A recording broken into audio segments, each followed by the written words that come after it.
musulman pour être français? C'est un peu la question sous-jacente au débat actuel sur l'identité nationale. En effet, en dépit des déclarations du ministre de l'Immigration et de l'Identité nationale en disant que ce débat ne vise pas les musulmans, que ce débat ne vise pas précisément les Français héritiers de l'immigration maghrébine et africaine, on s'aperçoit que finalement toutes les expressions visibles de ce débat, dans ses formes intellectuelles ou dans ses formes plus populaires, telles ces fameuses discussions dans les préfectures, focalisent de manière obsessionnelle sur l'islam et sur les musulmans. Donc, nous dire que ce débat sur l'identité nationale ne dérape pas, mais qu'il serait abordé de manière neutre, que ce serait un débat, pour l'identité nationale en soi, est quand même, je dirais, une vision tronquée, dans la mesure où on s'aperçoit très largement que ce débat prend pour cible quasi exclusive l'islam, ou même plus précisément, les musulmans de notre pays, qui sont pourtant, comme nous l'ont rappelé certains politologues, des Français comme les autres. Alors, comment expliquer cela? Il y a, je crois, qu'une explication majeure qui, à mon avis, sur laquelle on n'a pas suffisamment insisté. Certes, on a vu ces dernières années un certain nombre de leaders d'opinion, d'autorités politiques et institutionnelles de notre pays, faire des grandes déclarations sur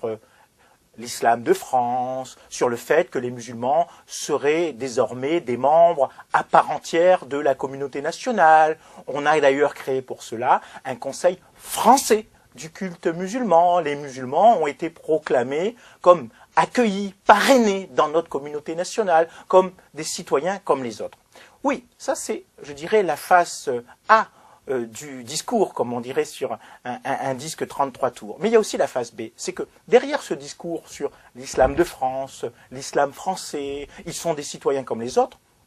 très souvent, chez les mêmes individus, chez les mêmes politiques, chez les mêmes leaders d'opinion, on a vu cette idée que,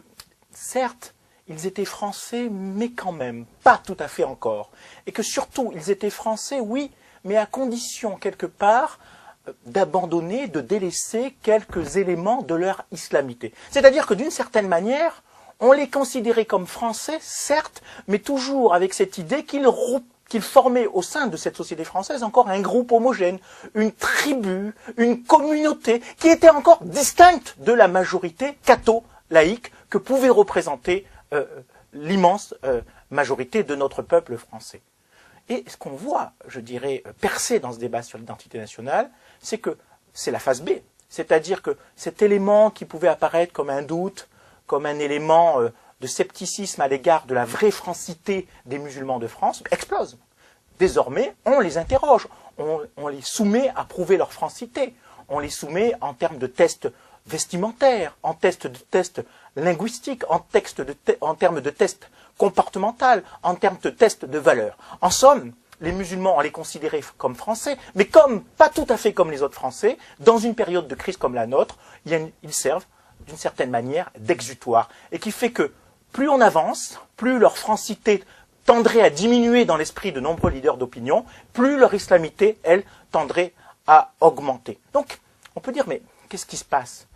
N'est-ce pas contradictoire? N'est-ce pas contradictoire cette attitude qui, d'un côté, vise à dire ils sont français, et de l'autre, à les mettre en suspicion permanente de non-francité?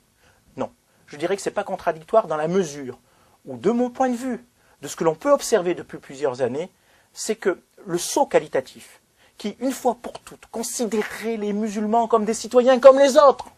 que rien ne distingue des autres citoyens, même pas vraiment les pratiques, parce que leurs pratiques religieuses sont aussi comparables à d'autres pratiques religieuses. Ce saut qualitatif, cette révolution mentale, cette révolution quasiment culturelle en France, qui arrêterait de parler des musulmans non pas comme une religion étrangère, c'est vrai, mais comme une religion étrange, qui arrêterait de parler les musulmans comme la 2e, 3e ou la 4e tribu de France, qui arrêterait de parler les musulmans comme une sorte de kyste posé sur l'identité nationale, tant que ce saut mental, ce saut de conscience n'aura pas été franchi, finalement,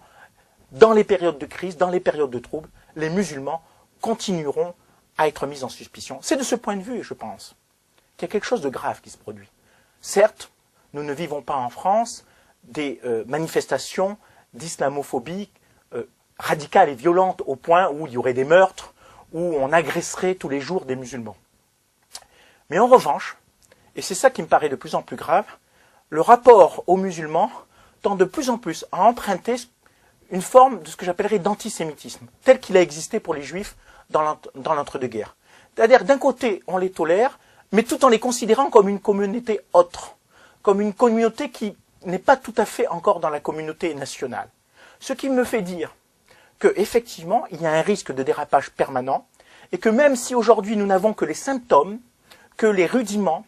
que les signes annonciateurs d'une radicalisation de cette islamophobie qui deviendrait une forme d'antisémitisme, ces signes sont là. Et qu'à un moment donné, toute cette suspicion pourrait effectivement aussi se transformer en violence. Je ne veux pas tenir le discours du pire, je ne veux pas tenir un discours catastrophique, mais en tout cas, quand on voit aujourd'hui des leaders de la nation, des vice-présidents du Sénat, des ministres de la République, des leaders associatifs continuer à interroger la francité des musulmans, on peut se dire que dans une période où nous sommes dans une période de crise, mais qui pourrait s'aggraver, un jour carrément,